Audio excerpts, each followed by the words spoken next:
Hi guys, and welcome to another Divi WordPress theme tutorial. This is Jamie from System22 and webdesignandtechtips.com.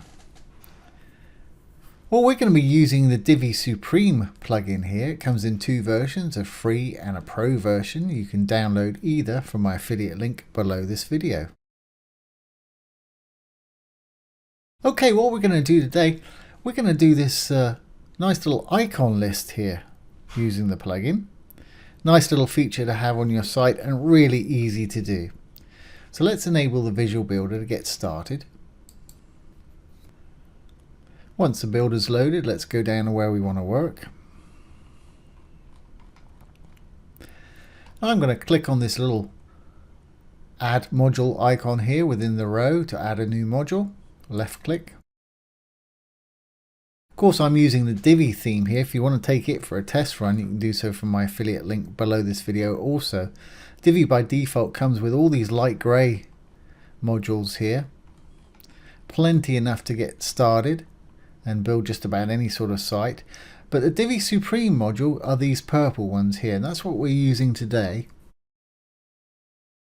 And I'm going to use the Supreme icon list here. So I'm just going to left click on that. And up it pops. Okay, the first thing we want to do, I'm not going to put a background color. This is for the background color of the actual module itself. If you wanted to put a color in or a gradient or an image or a video, you could do that so here. But I don't need one of those today. So I'm going to go ahead and add my first list item. For the content, I think I'll use what I used back here, which was just item number 1.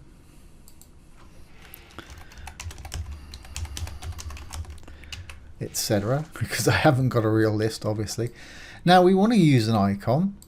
If you don't want to use an icon, you can use an image, but I want to use an icon.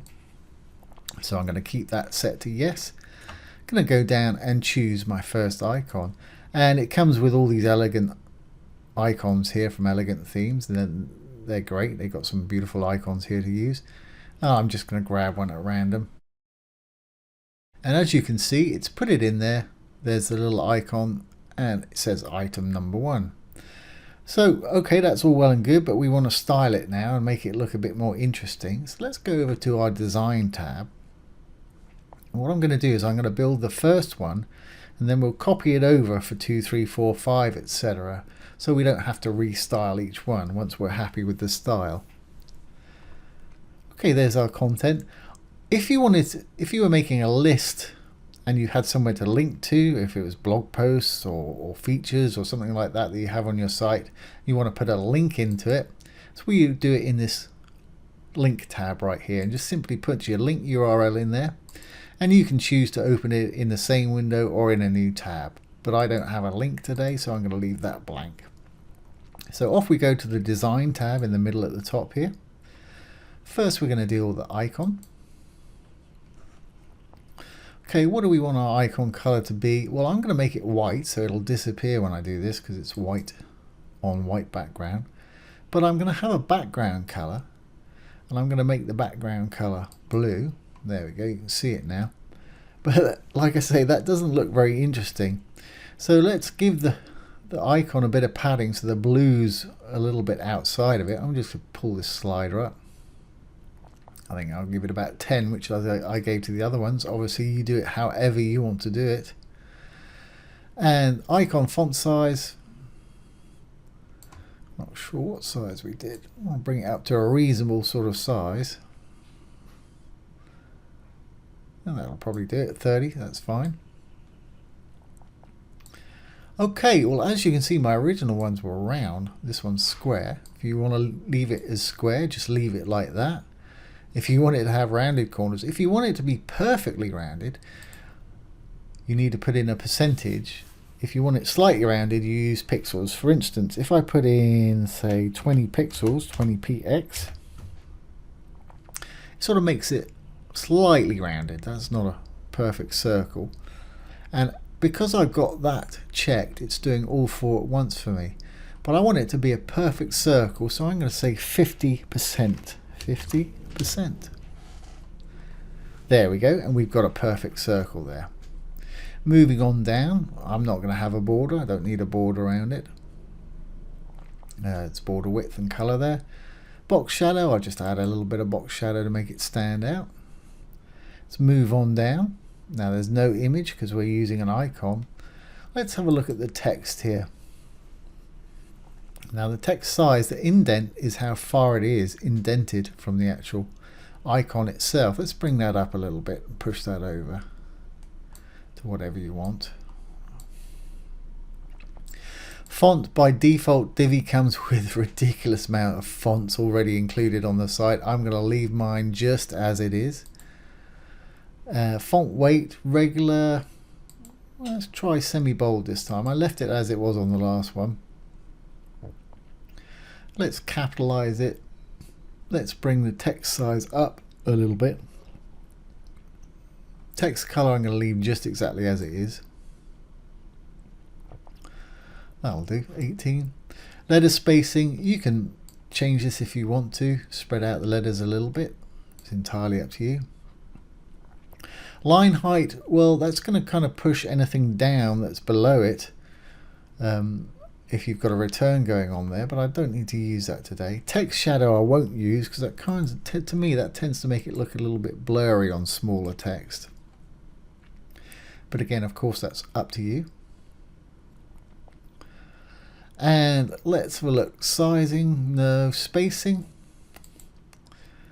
I'm going to give it a little bit of padding on the bottom of say 20 pixels so the next one has a bit of space in between it when we add our next icon. So you just put in the 20, it'll put in the pics for you. You can't see any change there, but it's added a bit of space below there. The only other thing I do like to do is that icon background color. I'd like for when we hover over it to change to another color. So let's go back up to the icon again. Here's our icon background color. If you hover over where it says icon background color, and this is common to most of the modules with Divi, you'll get these icons pop up here. Now if we click the little arrow there, suddenly we've got two buttons here. One desktop, which is a non-hover state, and it's the same for desktop, laptop and mobile. And we've got a hover, which will dictate what color it is when your mouse is actually hovering over it. I'm going to just change that to green. There we go. And I'll pop that back to desktop. And as far as I can tell, I'm happy with that. And I'm going to move on to the next one. So I'm going to hit the little checkbox there. That'll take us back to the main module. I'm going to hit the two little boxes to clone it. And then go into the next one and change it as needed. Obviously, I'll make that item number 2 or whatever your next list item is. And we'll change the icon down here also. When you're happy, we'll move on to the next one. I'll quickly do the rest of these and I'll pause the video. Okay, so there we have it. There's our 5th one. Let's save our changes. Save our page changes. Save this as a draft or publish if you want to publish your page, obviously. Once saved, let's exit the Visual Builder.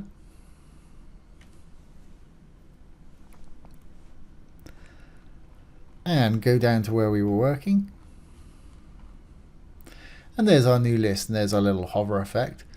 Nice little thing to have on your site, especially if you can link it to articles or features or something like that.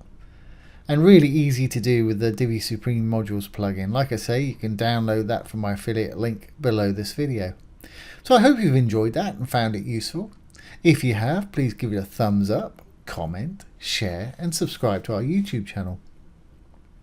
If you're interested in web development, take a look down below. We've got some great free courses down there, as well as some premium courses with some huge discounts for our YouTube subscribers. So do check it out. Once again, this has been Jamie with System22 and webdesignandtechtips.com. Thanks for watching. Have a great day.